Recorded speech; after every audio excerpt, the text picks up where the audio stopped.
Bonjour à tous, ici Manga Anime Fan. On se retrouve aujourd'hui pour la manga lecture de la semaine. Une manga lecture normale. Je réussis à lire mes 5 tomes de la semaine cette semaine, plus du Bleach. Ratez surtout pas les reviews de Bleach en fin de critique comme à chaque semaine. Et pour ne rien rater de tout ce que je fais, on like, on commente et surtout on s'abonne. Je me fais plaisir de répondre à tout le monde qui me commente. Et sans plus tarder, passons à la première lecture cette semaine, qui était Vigilante, My Hero Academia Illegals. Illegals! Publié chez Kiyun, tome 11. Donc, on reprend exactement où on était rendu, où c'est que Pop est en mode et que notre héros va essayer de la sauver. Il va réussir à la sauver. Il était temps un petit peu que The Crawler serve à quelque chose, va sauver Pop et affronter un petit peu le vilain ultime que j'oublie à chaque fois qu'il veut devenir Clock, le super-héros Clock 2, et que l'ancien Clock, ben, c'est notre super Knuckle Duster. Donc, j'oublie à chaque fois, parce que les tomes sortent quand même lentement. Et c'est ça. Mais dans le fond, on va récupérer ça, la phase d'action va être finie. Pop va se finir à l'hôpital. Et pas Knuckle Duster. The Crawler va avoir gagné d'une certaine façon son premier round contre le méchant. Parce que Endeavor va avoir fait genre... Ça, c'est cool. Mais Pop se ramasse à l'hôpital. Et par la suite, on va avoir le droit à un flashback sur le super-héros Clock. Mais surtout, ça fait en sorte que c'est son Knuckle Duster, je veux dire. Et on va revoir un des personnages qui a été utile dans l'arc de... J'ai oublié son nom tellement que c'est plus important. Dans My Hero Academia, l'arc de la mafia. Hein? On va se le dire. Donc, on le revoit lui. Donc, il aime les combats. Et on va voir surtout les débuts de Mirko en tant qu'étudiante qui va venir se battre dans des combats de cage aussi. L'histoire devient le fun. C'est le flashback qui va occuper pas mal tout le reste du tome à partir de la mi-tome-ish. Même un petit peu avant. Tu sais, c'est... Tout ça ici, c'est le flashback. Mais c'est utile de voir qui était Knuckle Duster en tant que super-héros. Et c'est surtout utile de voir qu'est-ce qui s'est passé pour... de certaine façon que tout s'enclenche à partir du début. Donc, qu'est-ce que All for One a fait pour que ça dégénère à ce point-là. Un tome assez sympathique. J'ai hâte de lire la suite. C'est que All Might va débarquer. Mais pas le meilleur jusqu'à là. Puis je commence à avoir hâte qu'on arrive au combat final. Ça se rapproche, je le sais. Par la suite, j'ai lu le tome 11 de Darwin's Game. Publié aussi chez Kiyun. Et c'est là que Darwin's Game m'a fait un petit coup de... Ah non, c'est long pis c'est plate tout d'un coup. Pourquoi? On va reprendre avec notre ami Kaneki qui est sur l'île et affronte le gros gorille géant atroce avec son ami à la lance. Donc lui avec son épée et c'est ça. On va en apprendre plus sur ces créatures-là dans le tome. J'aime la façon que ça s'est apporté. T'as l'impression qu'il y a vraiment une dose d'évolution qui s'est faite dans le futur et que c'est pas nécessairement une bonne chose, donc j'approuve. On n'a pas tant de bouts qui sont pas dans le jeu, dans ce tome-ci, sauf au début. Et c'est ça. Mais Kaneki qui va trouver un village de jeunes survivants qui ont survécu aux créatures depuis des nuits et des siècles, même des décennies. Et c'est là que je trouve que l'histoire va stagner. Parce que les autres participants vont découvrir qu'ils peuvent venir tuer les gens du village et faire genre hey, on gagne des points puis on n'en perd pas, fait que faut juste tuer eux autres puis on gagne. Cool. Ce qui est un peu bizarre. Et on va se ramasser à la fin du tome en mode genre Kaneki doit affronter son nouvel ami pour montrer que c'est lui qui est dans le droit chemin, mais en même temps il faudrait qu'il le tue pour montrer ça. Puis là, non, on n'a pas besoin de ça. J'aimais bien le jeu, puis j'aimais bien qu'ils se battent contre des monstres géants, pas besoin d'aller tuer des humains innocents. Fait, ça m'a déçu un peu, mais ça montre aussi que les enjeux du Darwin's Game sont un peu plus gros. On rencontre quand même une couple d'autres personnages dans le tome, mais ça n'a pas été le tome qui m'a marqué le plus. C'est ce que j'ai à dire cette semaine.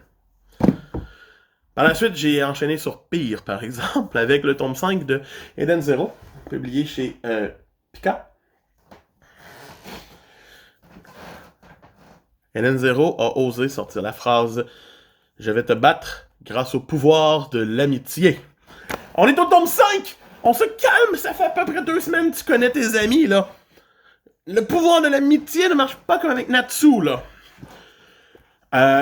Donc, on a un tome focusé sur le combat. Je suis content. C'est ce que j'avais voulu dans le tome précédent. Fait qu'on a des belles séquences, encore une fois. L'auteur s'amuse. Fait un faux retournement de situation qu'il déjoue en 2 pages le chapitre d'après. Cool d'avoir fait en sorte que tes lecteurs soient genre « Oh my God! J'ai une semaine à attendre! » Puis que la semaine d'après, c'est fait genre « Ah, ok. » Fait que, juste pour ça, c'est pas le fun. Mais on finit l'arc aussi électronique et l'arc de rescue de la petite autre, donc Armite. Donc, ils vont finir par lui faire réaliser que les humains ne sont pas si pires. Même son flashback à elle, j'étais comme hey, c'est lui le méchant. Puis c'est lui qui a fait en sorte qu'elle aime plus l'humanité. Je suis sûr. Et bam, j'avais raison. C'est un peu trop facile, scénaristiquement parlant, Eden Zero. Ça te demande pas de réfléchir trop. Parce que quand tu te mets à réfléchir, ça te donne un tome que tu détestes, comme ce tome 5 ici, que je n'ai pas vraiment aimé. J'ai juste, c'est comme, c'est cute.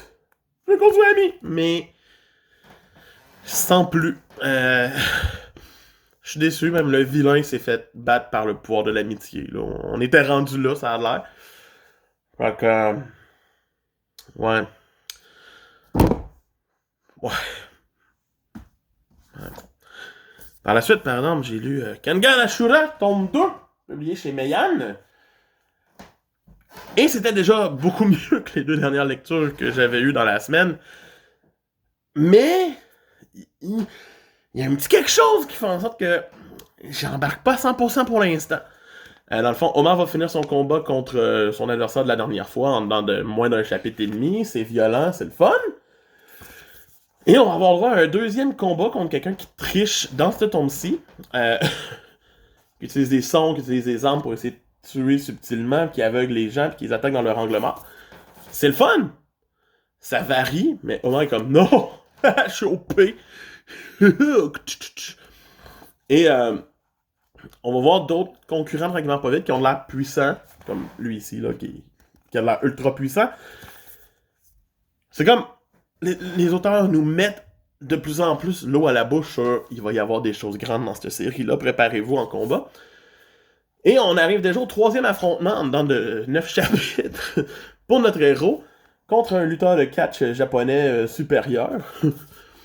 Et bien sûr, il se fait solidement défoncer, notre personnage principal, Omar, il se fait défoncer solide. Mais à la fin du tome, il ose se relever et faire genre je tombe en mode OP, je suis rendu d'une couleur plus foncée et je fonce. Est-ce que c'est là que le mot Ashura va venir en ligne de compte? Probablement. Mais ça fait en sorte qu'on a, oui, des designs cool, oui, des belles séquences d'action, mais je trouve que tout va vite, puis j'ai pas l'impression qu'il y a des enjeux assez palpitants pour l'instant dans la série. Ouais, c'est vrai, ça a pas été une semaine super en lecture. Fait que je l'ai fini sur Welcome to the Ballroom, publié par Noévé Graphics. C'est le tome 1. Je voulais m'essayer, ça avait l'air sympathique. Et ce l'est! Dans le fond, c'est l'histoire de Fujita, qui est un petit collégien bien ordinaire, qui a aucune passion dans sa vie. Il va se faire traîner de force par un gars en moto dans un studio de danse. Et c'est là qu'il va tranquillement pas vite tomber en amour avec la danse et faire « Je veux danser. » je veux danser. Puis il a comme habilité d'une certaine façon, il est très visuel. Et il va faire exactement ce qu'il voit. Il va leur faire. Son corps ne suit pas nécessairement encore, mais il va leur faire. On a le droit à des beaux dessins en partant. C'est super bien dessiné. C'est sûr et certain que cette série-là, je la garde encore et encore et encore et encore. C'est un peu cliché dans son déroulement de début. c'est sûr qu'il va choisir de faire de la danse. Il n'y a pas le choix. Ça ressemble un petit peu à Hippo puis la boxe. Voici de la boxe. Fais ce petit entraînement-là, puis tu vas... T'as aimé ça. Hippo, tu vois, ouais. Donc, c'est le fun. J'aime le cast pour l'instant. Les personnages secondaires sont vraiment bien définis. Et tout. Mais ce qui m'a déplu, c'est la fin. Où il va assister à une compétition, la plus grosse compétition, et que le danseur qui danse avec son ami d'école, ben, va se faire blesser ou disparaître, c'est pas clair, je le montre pas, pis tout. Et il devra prendre la place. Genre en mode, je vais faire partie de la danse! Je suis pas convaincu. Je veux qu'il perde. S'il réussit à remplacer puis faire je suis excellent, regardez-moi. Oh. Ça va être cheap un peu. Mais c'est un très bon tome 1. J'ai hâte de voir le tome 2 qui sort prochainement en France. Donc c'est triste que ça prenne autant de temps avant qu'on l'ait au Québec. Mais un bon démarrage. Reste à voir si ça va tenir la route. C'est d'ailleurs mon coup de cœur de la semaine. Lisez Welcome to the Ballroom. Maintenant, c'est l'heure de parler de mes Bleach de la semaine. Cette semaine, j'ai lu le tome 12 et le tome 13. Ouais. C'est tout ce que j'ai eu le temps de lire. Mais c'est 2 tomes exceptionnels. Commençons par parler du tome 12. Dans le fond, on récupère après le combat contre Renji avec Ichigo. Et on va se rendre rapidement au fait que un des capitaines a été tué. Aizen est mort. Je me souviens de ma réaction quand je l'ai lu la première fois. Là, sachant ce qui s'en vient, ça vient moins me chercher, mais ça reste très bien mis en scène. Par la suite, on va avoir un petit moment avec Chad, qui va affronter un des capitaines de division. Et au même moment, Ichigo va rencontrer Kenpachi, donc un autre des capitaines de division. Et leur combat va aussi commencer. Donc, Ichigo contre Kenpachi et Chad contre lui. J'oublie tout le temps son nom, mais contre lui. Je sais pas s'il est marqué en début de tome. Pas que je vous dise n'importe quoi. Il est pas marqué, donc c'est ça. Il sera dans le 13. Donc c'est des débuts de combat. On a beaucoup de mise en place dans ce tome-ci. On a même le fait que de la rencontre de Chad et Ichigo. C'est bien amené, c'est bien fait. Mais passons au tome 13 qui est comme yo, c'est 2 combats qui vont se finir ici. On va avoir le combat de Chad contre personne, parce que c'est pas important, ça a l'air de le marquer dans les présentations de personnages. Et il va perdre en 2 temps, 3 mouvements. Il est même perdu à la fin du dernier tome.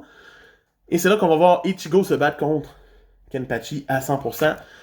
Ce tome couvre à 80% leur combat.